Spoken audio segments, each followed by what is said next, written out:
कभी कभी यह धरती पर छाई अंधकार इतना अत्यंत अंधेरा होता है कि इंसान के दिल में उसके साथ अजीब सी खौफनाक वातावरण होता है। और यही हाल एक पुराने हवेली के साथ हुआ।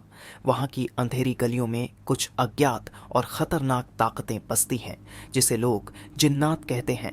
रामनाथ नामक एक बुजुर्ग आदमी ने अपने पिता की पुरानी हवेली को बेचने का निर्णय किया। हवेली में बहुत सालों से कोई नहीं रहा था और वहाँ का माहौल अत्यंत डरावना था। लोग कहते थे कि वहाँ जिन्नात बसते हैं और किसी को भी उनके आसपास जाने से बचना चाहिए। लेकिन रामनाथ को इस सभी बातों से कोई परवाह नहीं थी। एक दिन रामनाथ और उसका दोस्त श्याम ने हवेली में जाने का निर्णय किया। उन्होंने सोचा कि यह अच्छा मौका होगा अजीब अत्यंत कहानियों का पता लगाने का। जब वे हवेली में पहुंचे तो उन्हें अंधेरे और उदास माहौल का सामना करना पड़ा।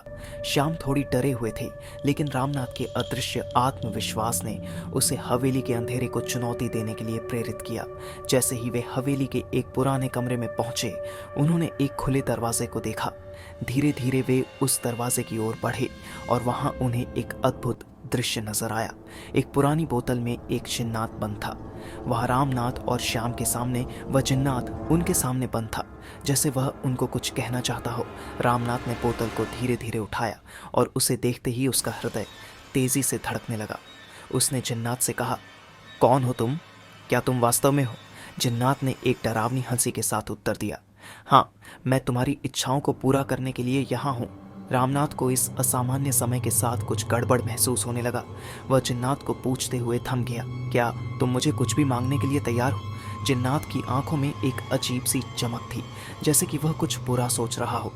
हाँ, मैं तुम्हारी अच्छी सेवा करने के लिए यहाँ हूँ। रामनाथ की रूह को उस बोतल में बंद जिन्नात के साथ अब और नहीं बचा और वह उसकी भयानक खबर को समझता है। वह जानता है कि अब वह जिन्नात के शिकार बन चुका है और इस अंधेरे की दुष्ट शक्तियों से बचने का रास्ता कहीं नहीं है।